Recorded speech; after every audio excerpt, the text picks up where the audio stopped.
Hello students, welcome to education insights. आज के lecture में बात करेंगे डिमांड और सप्लाई जब साइमल्टेनियस ही चेंज होंगी या फिर डिमांड और सप्लाई कब दोनों जब एक साथ होते हैं चेंज, तो क्या इफेक्ट आएगा मार्केट इक्विलिब्रियम पॉइंट पे। मैंने आपको पिछले लेक्चर में बताया जब सप्लाई चेंज होगी तब क्या इफेक्ट आएगा। उससे पहले वाले लेक्चर में जब डिमांड कर्व चेंज होगा तब क्या इफेक्ट आएगा। आज जब दोनों ही साइमल्टेनियस चेंज होंगे, एक के बाद एक चेंज होंगे, तब क्या इफेक्ट आएगा। सबसे पहले मुझे समझना ये है कि कितनी पॉसिबिलिटीज है या फिर कितने ग्राफ बन सकते हैं। तो यहां कह रहा है it means simultaneous change means when demand and supply curve both will change, और चेंज होने का reason due to other factors keeping price of own good remains constant. अब यहां पर हो सकता है एक आइटम इंक्रीज हो, दूसरा डिक्रीज हो सकता है दोनों ही इंक्रीज हो सकता है दोनों ही डिक्रीज हो, और हो सकता है पहला आइटम डिक्रीज दूसरा इंक्रीज। मतलब इस जगह चार केसेस पॉसिबल है। दोनों ही साइमल्टेनियस चेंज हो रहे हैं, एक के बाद एक चेंज हो रहा है, दोनों कंटिन्यूस चेंज हो रहे हैं, लगातार चेंज होते जा रहे हैं। तो चार अलग अलग कंडीशन संभव है। पहली कंडीशन जब डिमांड और सप्लाई दोनों ही इंक्रीज हो, जब डिमांड भी इंक्रीज हो रही है और सप्लाई भी इंक्रीज हो रही है, डिमांड कर्व भी शिफ्ट हो रहा है राइटवर्ड और सप्लाई कर्व भी शिफ्ट हो रहा है राइटवर्ड, पहली कंडीशन। दूसरी कंडीशन जब दोनों डिक्रीज होंगे, डिमांड और सप्लाई दोनों ही डिक्रीज होंगे या दोनों कर्व शिफ्ट होंगे लेफ्टवर्ड। तीसरी कंडीशन जब डिमांड कर्व होगा राइटवर्ड शिफ्ट या डिमांड होगी इंक्रीज, और सप्लाई कर्व होगा लेफ्टवर्ड शिफ्ट या सप्लाई होगी डिक्रीज।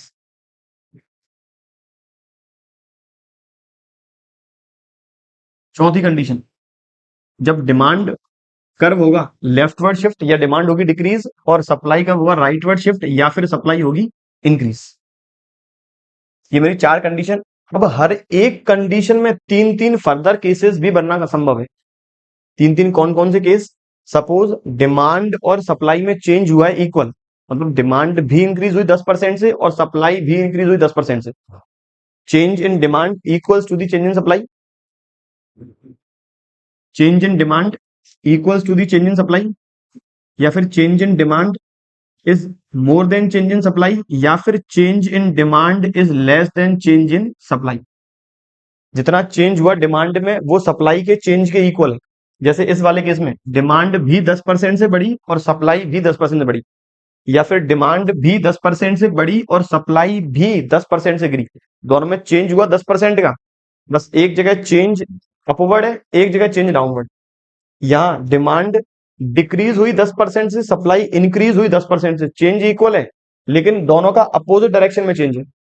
या दूसरी कंडीशन जब डिमांड में चेंज हो ज्यादा, डिमांड इंक्रीज हुई 10% से, सप्लाई इंक्रीज हुई 5% से, डिमांड डिक्रीज हुई 10% से, सप्लाई इंक्रीज हुई 5% से। या फिर तीसरा जब डिमांड में चेंज सप्लाई के चेंज के कंपैरिजन में कम है, डिमांड इंक्रीज हुई सपोज 20% से, सप्लाई इंक्रीज हुई 25% से।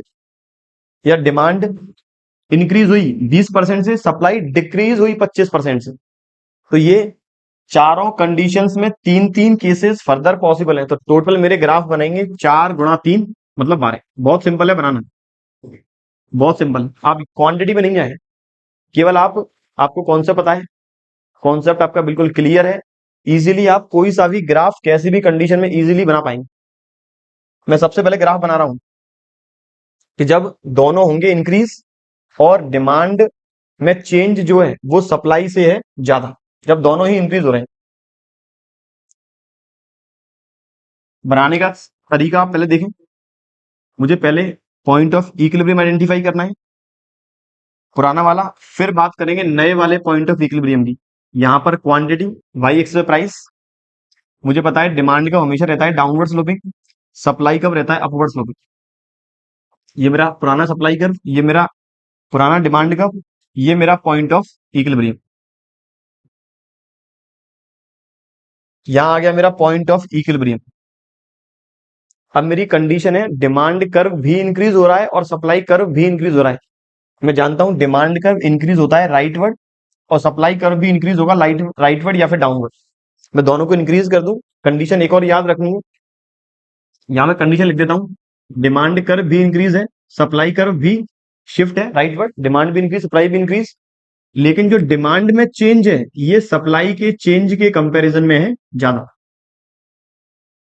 डिमांड का चेंज ये मेरा आ गया डिमांड कर्व में चेंज, या इसको मैं नए एक दूसरे कलर से प्लॉट कर दूं ताकि समझ में जल्दी आए। ये मेरा डिमांड कर्व में चेंज, और ये मेरा सप्लाई कर्व में चेंज। अब आप लोग एनालाइज करोगे तो डिमांड में चेंज इतना है, सप्लाई में चेंज इतना ही है, तो कहीं ना कहीं अब मुझे साफ दिखाई दे रहा है कि डिमांड में चेंज ज्यादा हुआ है, सप्लाई में चेंज कम है। ये मेरा नया डिमांड कर्व और ये मेरा नया सप्लाई कर्व। अब जिस पॉइंट पर नया डिमांड कर्व और नया सप्लाई कर्व करेंगे इंटरसेक्ट, वहां मुझे इफेक्ट आइडेंटिफाई करना है पिछले equilibrium price, equilibrium quantity, equilibrium point से क्या क्या चेंजेस हुए नए वाले पॉइंट पे। अब देखें, मैं इस नए वाले इक्विलिब्रियम पॉइंट पे प्राइस की लाइन और इक्विलिब्रियम क्वांटिटी की लाइन बना देता हूं।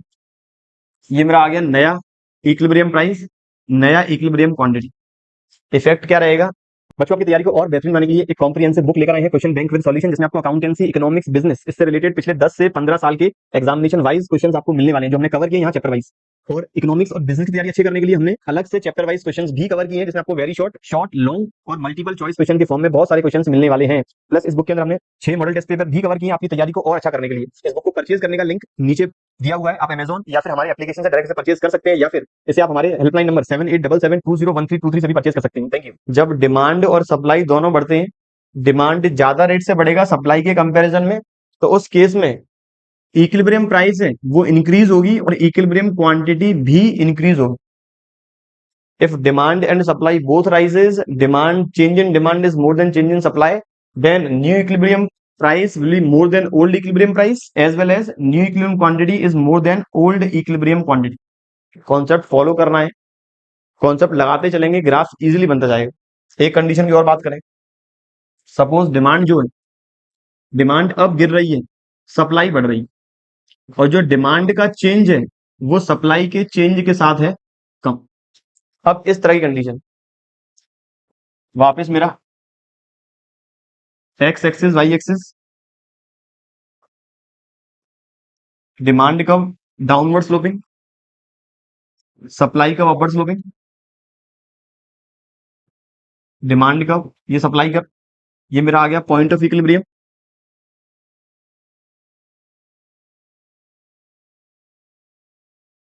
इक्विलिब्रियम प्राइस और इक्विलिब्रियम क्वांटिटी। वापस मैं चेंज कर दूं कलर।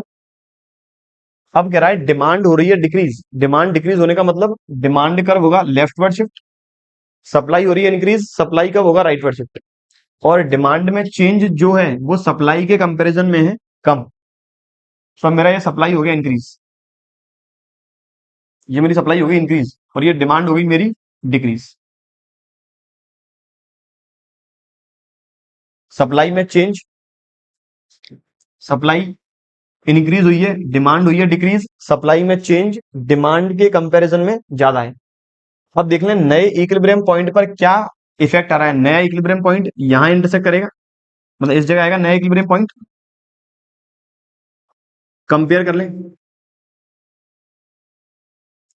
तो नए इक्विलिब्रियम पॉइंट पर जो मेरी प्राइस है वो हो गई कम और क्वांटिटी बढ़ गई।